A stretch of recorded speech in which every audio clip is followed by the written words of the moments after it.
మేడ్చల్ జిల్లాలో మేడిపల్లి పిఎస్ పరిధిలో దారుణం జరిగింది. మద్యానికి బానిసైన భర్త భార్య కళ్ళెదుటి ఆత్మహత్యాయత్నం చేయడంతో భయంతో భార్య ఉరివేసుకుని ఆత్మహత్య చేసుకుంది. మేడిపల్లి పిఎస్ పరిధిలోని అమ్మసాయి వెంకటరెడ్డి నగర్లో బుధవారం అర్ధరాత్రి ఈ ఘటన జరిగింది. 2 సంవత్సరాల క్రితం ఇరువురు కుటుంబాలు అంబర్పేటలో ఉంటున్న సమయంలో ప్రేమ వివాహం చేసుకున్న సంతోష్ దీపికాలు సంతోష్ త్రాగుడుకు బానిసగా మారడంతో ప్రేమ దంపతుల మధ్య గొడవలు ఏర్పడ్డాయి. అంబర్పేట నుండి దీపికా తల్లిదండ్రులు మేడిపల్లి పిఎస్ పరిధిలోని అమ్మసాయి వెంకటరెడ్డి నగర్కి షిఫ్ట్ అయి నివాసం ఉంటున్నాడు. తరచు సంతోష్ దీపికాల మధ్య గొడవలు జరుగుతుండడంతో దీపిక తల్లిగారి దగ్గర ఇంటికి వెళ్లిపోయింది. రాత్రి సంతోష్ మద్యం సేవించి అమ్మసాయి వెంకటరెడ్డి నగర్కు వచ్చి దీపికను నాతో పంపివ్వాలి అంటూ తన వద్ద ఉన్న బ్లేడ్తో దీపిక ముందే గొంతును శరీరాన్ని కోసుకున్నాడు. తీవ్ర భయాందోళనకు గురైన భార్య దీపిక భర్త కళ్ళెదుటే సీలింగ్ ఫ్యాన్ కు వేసుకుని ఆత్మహత్య చేసుకుంది. సంతోష్ తనపై తాను చేసుకున్న దాడి కారణంగా తీవ్ర రక్తస్రావంతో అపస్మారక స్థితిలోకి వెళ్లిపోయాడు.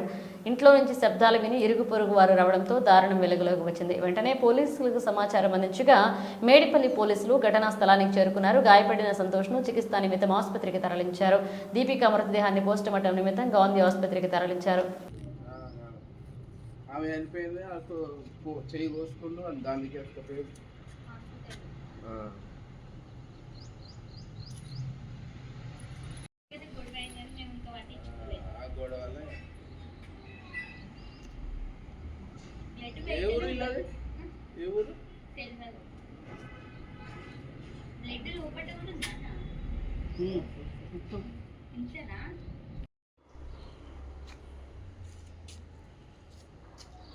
బర్త్డే